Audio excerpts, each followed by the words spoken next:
एक पुरानी कहावत है कि जिसको पूरी दुनिया घूमनी है ना, वो बस भारत घूम ले, फिर कहीं और जाने की जरूरत नहीं पड़ेगी। वैसे बात तो सही है। अगर आप नौजवान हैं तो अपने देश घूमने से बड़ा कोई तीर्थ नहीं है। सफ़र आपको सिर्फ बेफिक्र ही नहीं करता, बल्कि कुछ करने के लिए बेसब्र भी करता है। तो फिर डरना किस बात का? जब भी समय मिले तो निकल जाओ। और वो कहते हैं ना,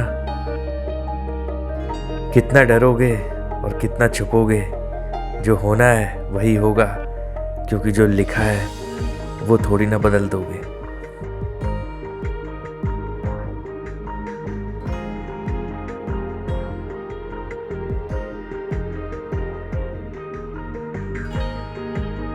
सुबह के 5 बजे हैं। मंदिर अभी रोशनी से चमक रहा है और थोड़ी देर में उजाले से चमकेगा। हर कोई बस इंतजार कर रहा है कि कब सुबह होगी और कब सूरज निकलेगा। लेकिन अब हमें क्या पता कि उतना ही दिखेगा जितना लिखा है। उजाला तो हुआ, लेकिन सूरज तो नहीं आया जी।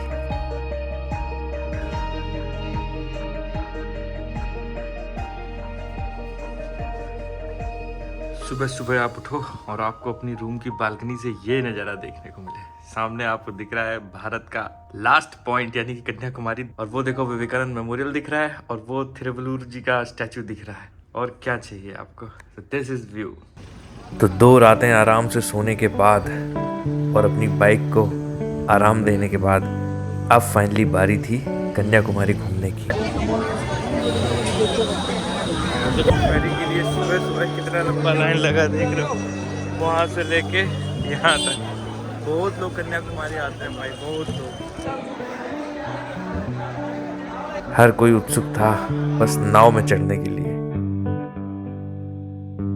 वैसे तो बोट का ही सफर सिर्फ 5 मिनट और 100 रुपए का ही है, लेकिन सिर्फ 5 मिनट में ही लोगों का शोर बंद हो जाता है और लहरों का जोर सुनाई देने लगता है।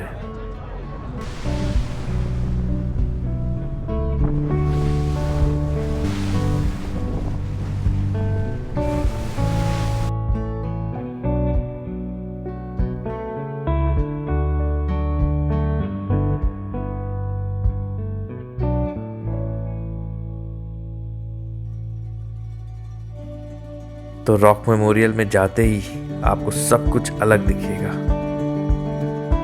बड़ा सा स्वामी विवेकानंद जी का स्मृति स्थल और माता कन्याकुमारी जी का सुंदर सा मंदिर।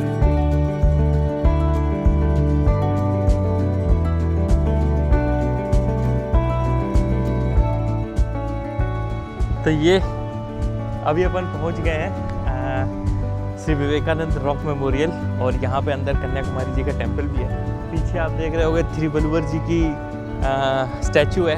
तो ये जो है बहुत बड़े पोएट रहे हैं तमिल के, और बहुत ही सुंदर मौसम है, चारों तरफ बेहतरीन नज़ारे हैं, बेहतरीन जिसको बोलते हैं। मज़ा आ रहा है। तो चलो और आगे चलते और दर्शन करते हैं।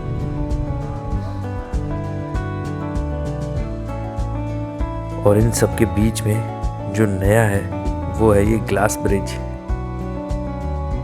ये जो आप पीछे नया ब्रिज देख रहे हो ना, ये अभी नया बना है, ये पहले नहीं था। तो ये ना दोनों स्टैचूज़ को जोड़ता है, विवेकानंद रॉक मेमोरियल और थिरुवल्लुवर जी की जो मूर्ति है वहाँ तक दोनों को कनेक्ट करता है। पहले आपको दोनों जगह अलग अलग जाना पड़ता था कि बोट लेके पहले इधर, फिर इधर से दोबारा बोट लेके उधर, और अभी आप इस ग्लास ब्रिज के थ्रू सीधा उस तरफ से उस तरफ जा सकते हो। ये भी बढ़िया है।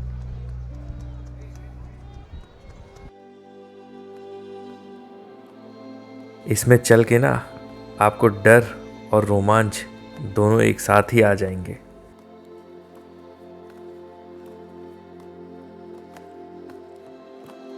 इफ यू सी, यहाँ पे एक ग्लास का फ्लोरिंग दिया गया है, और भाई उससे नीचे इफ यू सी पानी दिख रहा है।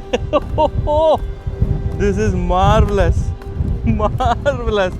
भाई डर लग रहा है इसमें, पर उन्होंने बोला कि it's completely safe, you can walk.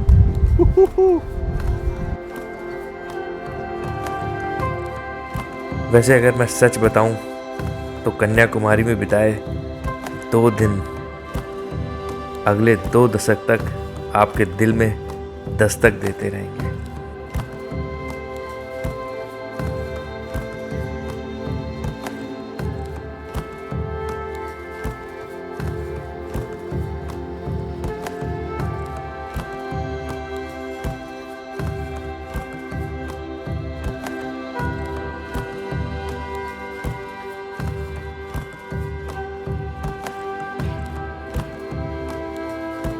वैसे और भी बहुत सारी जगह हैं कन्याकुमारी में घूमने के लिए आसपास जो आप जा सकते हो, घूम सकते हो। बहुत सारे टेम्पल्स हैं और अच्छा खाने पीने को सब कुछ है। तो अब कन्याकुमारी को बाय बाय बोलते हैं। यहाँ से चलते हैं अपनी नेक्स्ट डेस्टिनेशन इसी ब्लॉग में, और वो जो है इससे भी ज़्यादा खतरनाक जगह है, और उस जगह का नाम है Dhanushkodi.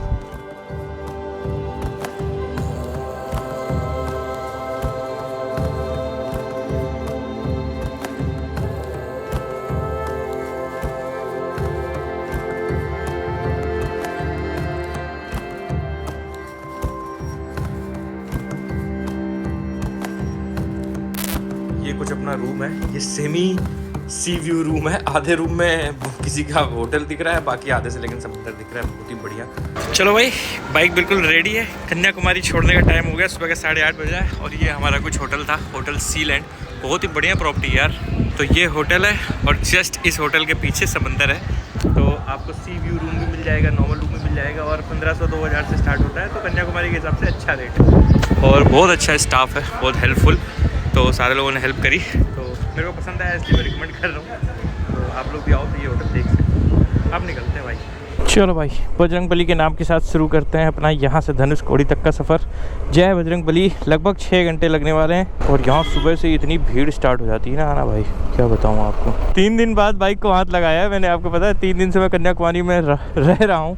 What a pleasant place. मतलब आप यहाँ आओगे ना, आपका दिल खुश हो जाएगा।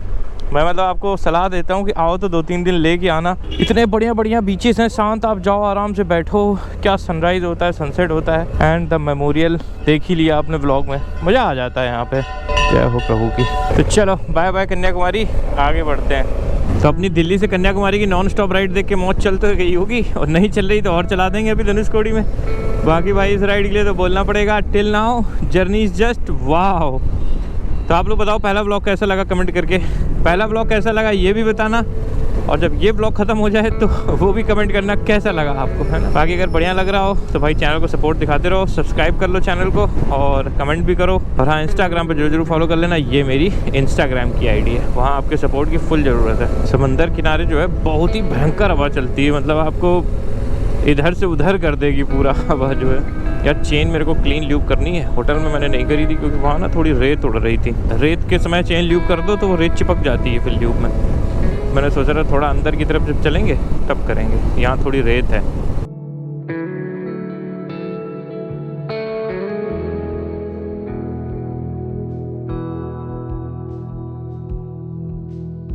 लो भाई, हाईवे चढ़ने की बारी आ गई। Once again we are back on NH44।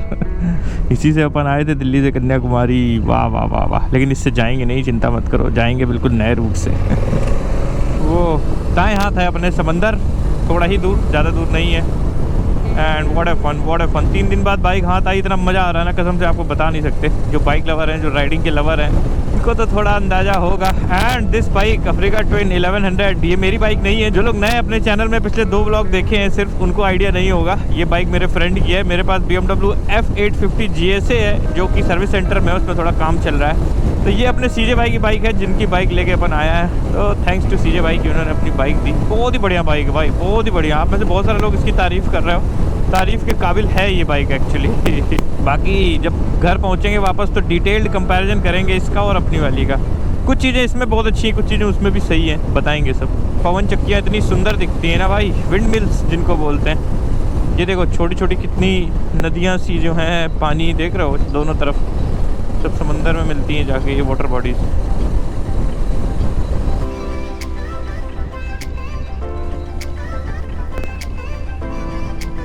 वैसे तो आपने बहुत सारे खेत देखे होंगे, लेकिन पवन चक्कियों का खेत आज पहली बार देखोगे।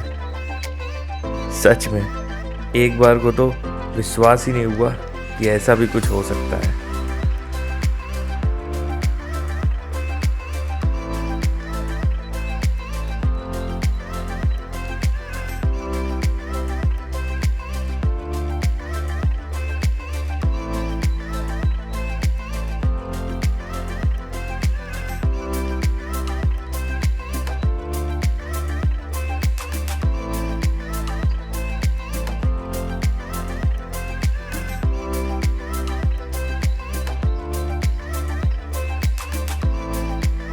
भाई पवन चक्कियों का जाल बिछा रखा है यहाँ पे, विंड मिल्स जाल बिछ रखा है कसम से। बहुत ही ज़्यादा है यार, बहुत ही ज़्यादा। देख रहे हो व्यू, रेल की पटरी निकली है, ये वही है रेल जो कन्याकुमारी जाती है। पूरा ग्रीन ग्रीन पीछे पहाड़ ये वेस्टर्न घाट के ही पहाड़ हैं, नीलगिरीज जिनको बोलते हैं। एंड माय गुडनेस क्या व्यू है भाई, यहाँ तो आगे आदमी का जाने का मन ना करे कसम से। पिछली बार याद आ गया, मैं और जीशान भाई आए थे यहाँ पे नागरकोइल इसी रास्ते से हम लोग धनुषकोडी गए थे। 2023 में आए थे आई थिंक, हाँ 2023 में आए थे। क्या हवा चल रही है भाई, क्या हवा चल रही है। एक बात आपको माननी पड़ेगी, अब चूँकि मैं पूरा इंडिया घूम लिया हूँ, सारी जगह की रोड्स का मेरे को अंदाज़ा है, तमिलनाडु से अच्छी रोड्स कहीं नहीं है भाई। नंबर 1 पे तमिलनाडु है, नंबर 2 पे है अपना राजस्थान। ये दोनों स्टेट्स में जब भी आप बाइक या गाड़ी चलाओगे ना, आपको जो मज़ा आएगा कहीं और नहीं आएगा। और आगे जा रहा है पानी, H2O वाह। बाइकिंग का जो असली फ़न है ना, वो इन रोड्स पे है। जब आप ऐसे रोड्स पे आते हो, आपके पास बड़ी बाइक हो, यू रियली इन्जॉय। वैसे सच बताऊं तो यहाँ से केरला वाला रास्ता ज़्यादा पास था, मतलब केरला की जो जगह हैं जैसे कि मुन्नार हो गया, वायनाड हो गया, कोवलम हो गया, ये सब जगह ज़्यादा पास हैं कन्याकुमारी से। लेकिन अपने को धनुषकोडी जाना था यार, अपना पेंडिंग था, तो अपन धनुषकोडी जाएंगे, फिर वापसी की तरफ रिटर्न मारेंगे इस तरफ। पता नहीं आपको क्या ही आवाज़ आ रही होगी इतनी हवा में, बट होप आ रही होगी कुछ। मौसम आज बिल्कुल खुला है, बट भाई कन्याकुमारी में सनराइज़ देखना अपने आप में बहुत ट्रिकी चीज़ है। मतलब 3 दिन में कंटिन्यूस सुबह खड़ा हुआ ऊपर जाके, तीनों के तीनों दिन मतलब निकलता हुआ सन नहीं दिखा। जब वो थोड़ा ऊपर पहुंच जाता है ना, समंदर के ऊपर पता नहीं कैसा धुंध सा रहता है, तो जब वो थोड़ा ऊपर पहुंच जाता है सन, तब दिखना स्टार्ट होता है तो मैं कहा यार, और कभी कभी दिखता है तो चांस की बात है। पिछली बार आए थे तब तो खैर बारिश ही हो रही थी, तब तो दिखा ही नहीं था। वो देखो दूर अपार्टमेंट्स दिख रहे हैं, कॉम्प्लेक्स कितने सही जगह पे हैं। मतलब यहाँ जो लोग रहते होंगे कितना खुश रहते होंगे, सुबह सुबह उठो बढ़िया पहाड़ सामने ही है। हम लोगों को पहाड़ जाना पड़ता है पहाड़ देखने के लिए, 500-600 किलोमीटर कम से कम बाइक चला के दिल्ली से। यहाँ देखो भाई, आंखें खोलो सीधा पहाड़ बहुत ही बढ़िया। ओह, तो ये जो रोड है कन्याकुमारी से धनुषकोडी की तरफ, रामेश्वरम की तरफ, अच्छे ढाबे हैं इसमें, बहुत सारे मैं देख चुका हूँ, बड़े बड़े ढाबे देख चुका हूँ, अच्छे मतलब ईटरीज प्रॉपर रेस्टोरेंट होते हैं वो। तो आपको खाने पीने का कोई लोड नहीं लेना है, आगे जैसा होगा बताते जाएंगे। And just look at the view, ये पहाड़ को काट के रोड को बनाया गया है भाई, उम्दा ब्यूटीफुल। ओ भाई क्या सही रोड है यार, घाट वाली याद आ गई, घाट सेक्शन की। मज़ा आ रहा है बड़ू, मज़ा आ रहा है ऐसी जगहों पे आके। जब बोलते हैं ना कि भैया till now journey just wow, तो सही में journey is going extremely wow. यहाँ से रहते हैं अपन राइट, आई थिंक अब है छुटकू मुटकू रास्ता। वाह, फ्रूट्स देखो कितने बढ़िया मिल रहे हैं यार, अभी खाएंगे। इस रोड पे चलना है 38 किलोमीटर, क्या बात। तो अभी अपन छोटे वाले रास्ते में आ गए हैं, पिछली बार भी इसी रास्ते से आए थे मैं और जीशान भाई, याद है। तो अब ये सिंगल रोड ही है, इस पर अराउंड 30-35 किलोमीटर चलना है अभी अपने को, और अब ऐसी ही रहेगी। मतलब बहुत हाईवे शायद ही मिलेगा, याद नहीं मेरे को। भाई भर दिया है, जहाँ खाली जगह दिख जा रही है लगा दो विंड मिल जहाँ खाली दिख जाए, किसी का खाली प्लॉट दिख जाए, लगा दो विंड मिल गजब का विंड मिल चल रहा है भाई। कहते हैं कि रास्ते जब कच्चे हो जाते हैं, नज़ारे तब अच्छे हो जाते हैं, और बिल्कुल यही हुआ हमारे साथ भी। अब लग रहा था कि हाईवे ना ही आए तो अच्छा है।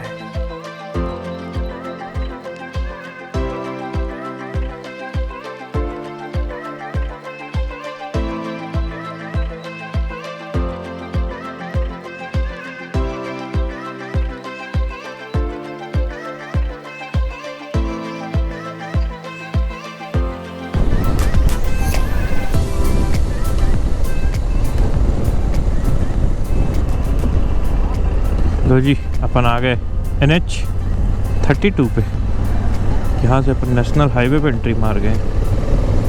140 किलोमीटर अपने बाइक चला ली है। अगर कहीं थोड़ा कोई ढाबा वाबा दिखे तो थोड़ा रेस्ट मारते हैं और कुछ लंच वगैरह कर लेते हैं, कुछ खा पी लेंगे, हल्का फुल्का चाय वाय पी लेंगे। ज़्यादा भूख तो लगी नहीं है। हाईवे आ गया है तो ढाबे वाबे मिलेंगे, बट शहर में नहीं, थोड़ा बाहर निकल कर। NKST यहाँ की बसेस देख रहे हो, बहुत ही ज़्यादा हैविली कलर्ड है, मतलब बिल्कुल मस्त मॉडिफिकेशन और अच्छे से जो कलर टोन जो है अच्छा दे रखा है, चमकीली भड़कीली बसें हैं। और यहाँ मैंने देखा है कि ज़्यादा लोग यार हेलमेट नहीं लगाते हैं। ज़्यादा का मतलब मेरे को लग रहा है कोई भी हेलमेट लगाए नहीं दिख रहा है मेरे को।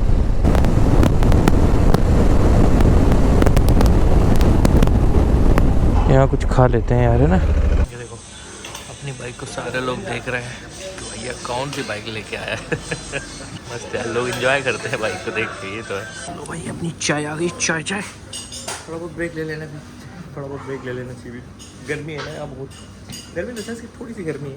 इस समय हम लोग यहाँ ठंड पड़ रही होती है तो हम लोग ठंडी आदि हो गए हैं।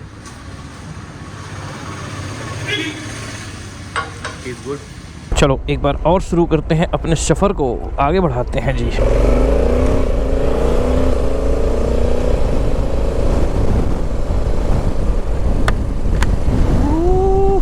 अरे भैया सिंगल रोड है। अपनी साइड पे चलना है गुरुजी, ज़्यादा हीरो नहीं बनना है। नहीं हीरो करते निकल जाएगी अभी। ये उसको ओवरटेक करेगा, हम इसको ओवरटेक कर लेंगे। ओ भाई क्या पैच आया है, शानदार।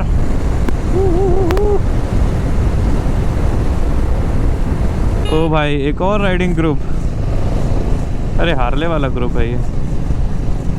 अरे भाई कितनी हार्ले हैं यार। ओ नाइस।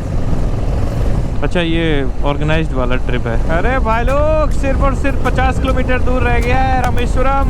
ओहो, तो रामेश्वरम चलेंगे, उससे पहले पंबन ब्रिज आएगा। पंबन ब्रिज भाई कितना बढ़िया ब्रिज है। अब तो वहाँ पे रेलवे वाला ब्रिज भी चलने लग गया है। जब पिछली बार हम लोग गए थे तब बंद था, उसका मॉडिफिकेशन हो रहा था, नया बन रहा था मतलब। और फिर धनुषकोडी भाई, अब तो असली ब्लॉग का असली मजा तो अब स्टार्ट होगा भाई।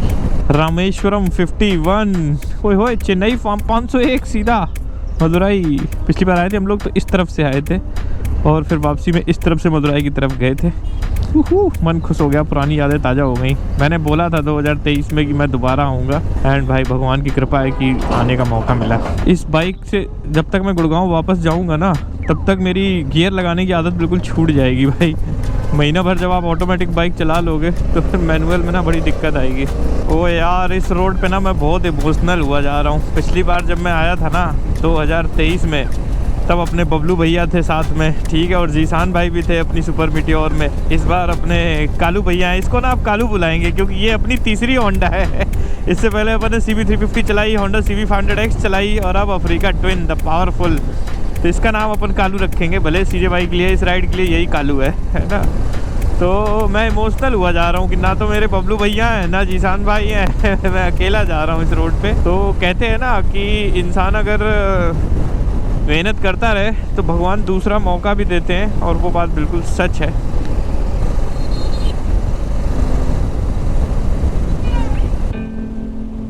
और बातों बातों में कब पंबन आ गया पता ही नहीं चला। लो जी स्वागत है आपका पंबन ब्रिज पे। और ये देखो साइड में चलती है रेल लाइन भाई, ये यहाँ की USP है। आगे नया ब्रिज बन गया है एंड क्या ही बताएं आपको, जो व्यू है ना यहाँ दोनों तरफ समंदर दिखता है आपको। तो ये जो है मेन लैंड इंडिया को रामेश्वरम आइलैंड से कनेक्ट करता है ये ब्रिज, और रोड से भी जा सकते हो, ट्रेन से भी जा सकते हो।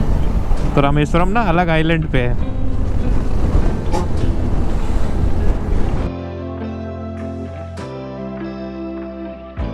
यकीन मानो इससे अच्छा पुल पूरी दुनिया में कहीं नहीं है। ऐसा लगता है कि सफ़र बस अब यहीं थम जाए, महफिल बस अब यहीं जम जाए। ज़मीन की अब ज़रूरत किसको है, इसी पानी में बस एक घर मिल जाए।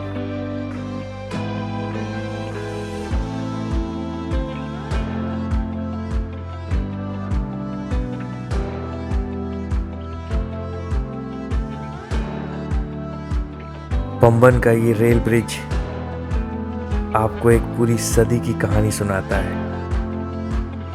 एक पुराना ब्रिज जो 100 साल की विरासत दिखाता है, और दूसरा नए जमाने की तरक्की।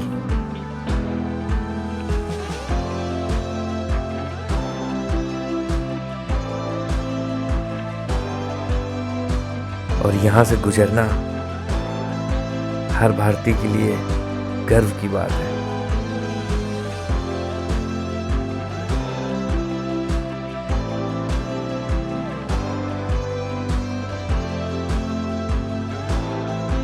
तो ये देखो भाई, फिर से 2 साल बाद अपन फिर से खड़े हैं इस ब्रिज पे। देख रहे हो कितना सुंदर लग रहा है। बस डिफरेंस यही है, पिछली बार आंधी तूफान था, इस बार नहीं है। बिल्कुल बहुत भीड़ है, पुलिस वाले हटा रहे हैं यहाँ से। क्या सुंदर जगह है भाई, ड्रीम पूरा हो गया। जल्दी से यहाँ से चलते हैं, क्रॉस करते हैं, क्योंकि नहीं तो फिर भीड़ बढ़ती जा रही है और मेरा ड्रोन हवा में है अभी भी। ड्रोन भी उतारना है आगे चल के। चलो भाई, पंबन तो घूम लिए।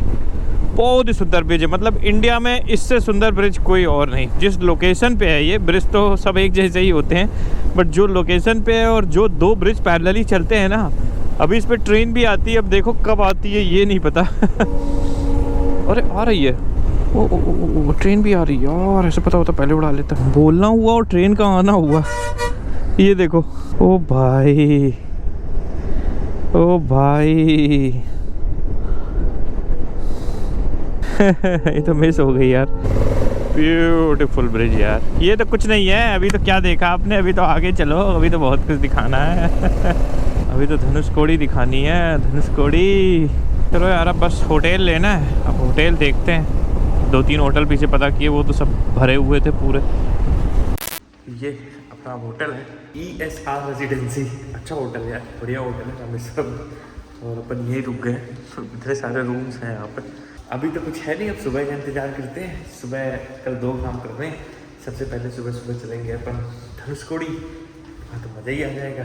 और उसके बाद चलना है रूम विजिट होंगे रामेश्वरम मंदिर है ना, ज्योतिर्लिंग, 12 ज्योतिर्लिंगों में से, वहाँ भी चलना है।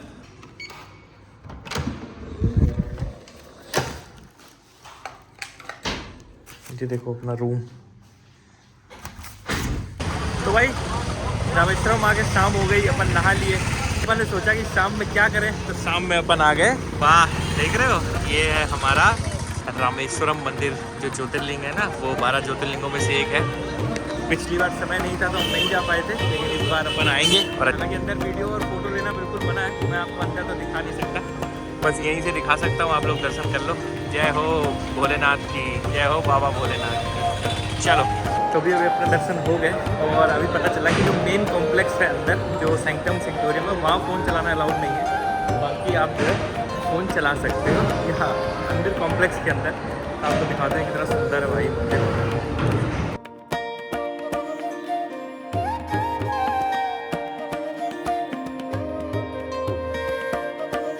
भाई बहुत ही विशाल मंदिर, बहुत बड़ा मंदिर है भाई ये। मतलब आपको 1 किलोमीटर अंदर चलना पड़ेगा मंदिर के, और इतना सुंदर है कि मेरा तो मन वो हो गया, मोहित जिसको बोलते हैं ना, दिल खुश हो गया। दर्शन अपने अच्छे से हो गए। भीड़ ज़्यादा बिल्कुल नहीं थी, मेरे को लगा था भीड़ ज़्यादा होगी, बट हल्की सी भीड़ थी, आराम से हो गया, कोई दिक्कत नहीं। बस आज का काम पूरा हो गया। अब सीधा कल सुबह चलेंगे इसी ब्लॉग में, बताए कहाँ, धनुषकोडी। अब बारी थी सफ़र के और भारत के भी आखिरी पड़ाव की, यानी कि धनुषकोडी। तो भाइयों, इंतजार की घड़ियां खत्म और अपन चलने वाले हैं Dhanushkodi, the last land of India. Sri Lanka जहाँ से रह जाता है सिर्फ 18 किलोमीटर दूर, और टाइम हो रहा है सुबह का 5:30। तो मैंने सोचा इस बार सुबह निकलते हैं। नींद तो वैसे नहीं खुल रही थी, 1 बजे सोया था मैं। बट मैंने कहा चलते हैं यार, कौन सा रोज़ आते हैं। सनराइज़ देखते हैं, शायद यहाँ कुछ बेहतरीन व्यू मिले या कुछ देखने मिले, तो आपको भी दिखाएंगे और अपन भी इंजॉय करेंगे। फिर रामेश्वरम सिटी क्रॉस करते हैं। धनुषकोडी यहाँ से आई थिंक 12-15 किलोमीटर ही है।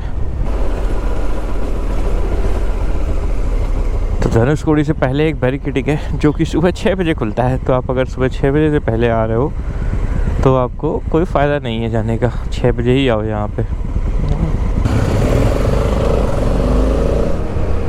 चलो भाई, खुल गया गेट और अपन है पहले टूरिस्ट। सोचो आप इंडिया के लास्ट पॉइंट पे जा रहे हो। Oh can you imagine the feel? ये देखो दोनों तरफ समंदर दिखने लग गया।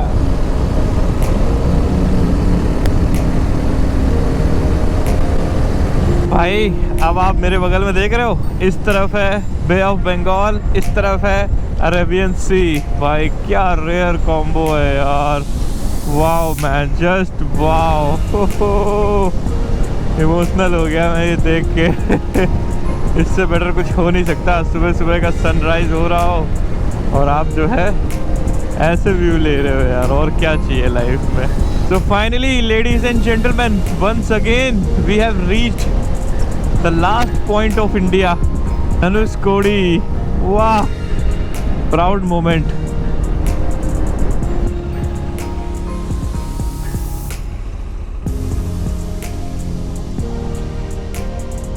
ये देखो, जैसे पहले बोला था ना कि अपन आएंगे, आ गए। पिछली बार आए थे तब मौसम बहुत अलग था, इस बार मौसम बहुत ही अलग है। And it's beautiful man, it's beautiful, literally beautiful. बहुत ही सुंदर जगह, बहुत ही सुंदर। जो सनराइज कन्याकुमारी में ढूंढ रहे थे वो धनुषकोडी में मिलेगा, ये तो नहीं सोचा था। भारत की आखिरी ज़मीन पर ये मेरा पहला सनराइज था, तो ऐसे कैसे जाने देते।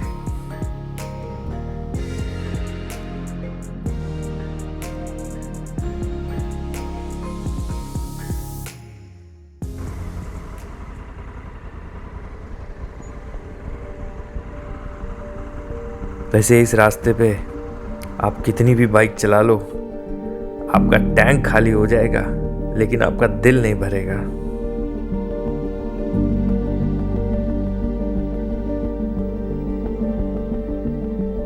और मैं फिर से कहूँगा कि जो जिंदगी में एक बार यहाँ ना आया उसका कहीं भी घूमना ज़ाया। दो समुद्रों के बीच मीलों तक चलती ये सड़क आपको सालों साल के लिए मंत्रमुग्ध कर देगी।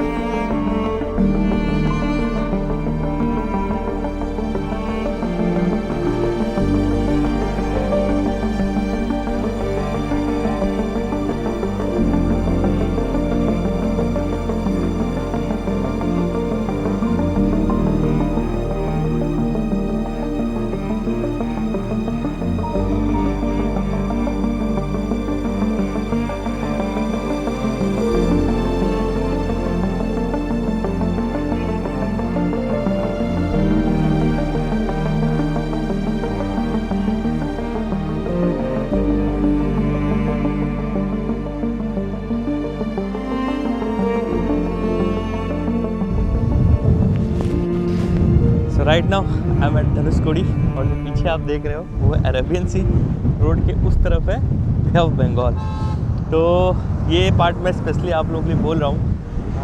सारे भारतवासियों को, इंडियंस को, स्पेशली यंग लोगों को, जो यंग बॉयज़ एंड गर्ल्स हैं, उनसे मेरी स्पेशल रिक्वेस्ट है कि आप लोग ना, मेरे को पता है बहुत मुश्किलें हैं लाइफ में, इतना आसान नहीं होता। उस एज में, खासकर जिस एज में आप हो, बहुत सारी चीज़ें करनी पड़ती हैं। आपको करियर का देखना है, फैमिली, जिम्मेदारियाँ, बहुत कुछ रहता है। एंड आई टोटली एग्री, क्योंकि मैं भी उसी फेज़ से आया हूँ। और फाइनेंसेस भी सबके अलग अलग रहते हैं, किसी के पास कम है, किसी के पास नहीं है, तो चलता है। बट स्टिल आई रिक्वेस्ट कि किसी भी तरीके से टाइम निकाल के ना आप एक बार धनुषकोडी ज़रूर आना। लाइफ को लेके जो आपका पर्सपेक्टिव है वो बदल जाएगा, अपनी कंट्री को लेके जो आपका पर्सपेक्टिव है वो बदल जाएगा। आपको पता चलेगा कि अपना देश कितना सुंदर है, तो काफ़ी कुछ सीखने को मिलेगा। तो कम पैसों में भी आया जा सकता है, आप ट्रेन से आ सकते हो, बस से आ सकते हो, कैसे भी आ सकते हो, खाना भी सस्ता है। बट एक बार ज़रूर आना, है ना। अब यहाँ से चलते हैं। तो अगर आपको ये जगह अच्छे से एक्सप्लोर करनी है ना, तो बिल्कुल सुबह 6 बजे आ जाओ। उसके बाद यहाँ ऐसी भीड़ हो जाती है कि आपको पैर रखने की जगह नहीं मिलेगी, सिर्फ आधे घंटे में। मतलब अभी 7:30 बजा है और देखो पूरी भीड़ भर गई वहाँ पे। बिल्कुल टेम्पो ट्रैवलर आ गए, बसें आ गई, पीछे एक भी जगह नहीं रहेगी। और फिर शाम तक भीड़ ही रहती है। तो सुबह सुबह आप आ जाओ बिल्कुल। हाँ, आना तो एक बार बनता है। और यहाँ आके भाई मौज ना चली तो कैसे काम चलेगा। मौज तो चल ही जाएगी यहाँ पे, है ना। और भाई बोलना तो पड़ेगा, till now journey is just wow. तो चलो यार वापस चलते हैं। और ये कुछ था धनुषकोडी का व्लॉग, पंपन ब्रिज का व्लॉग, रामेश्वरम ज्योतिर्लिंग का व्लॉग। तो आई होप आपको वीडियो अच्छा लगा होगा। बस एक रिक्वेस्ट है जाते जाते, अगर वीडियो अच्छा लगा हो तो वीडियो को लाइक करना, साथ ही साथ चैनल को सब्सक्राइब भी करना और एक प्यारा सा कमेंट करना। आपके कमेंट से ना बहुत मोटिवेशन मिलता है और हेल्प मिलती है। और हाँ, ये मेरी इंस्टाग्राम आईडी है, यहाँ जरूर फॉलो करना यार, यहाँ पे आपके सपोर्ट की फुल जरूरत है ना। तो उम्मीद करते हैं आपको वीडियो पसंद आया होगा। आप बस इंतजार करो अगले वीडियो का, जो और भी खतरनाक होने वाला है, उसमें और भी ज़्यादा मजा आएगा। तो भाई जाते जाते ये तो बोलना पड़ेगा, रास्ता जितना तीखा उतना हमने सीखा। So this is Deep Ranjan Sachan signing off from Dhanushkodi, the last land of India. तो मिलते हैं नेक्स्ट व्लॉग में। Till then bye bye, enjoy.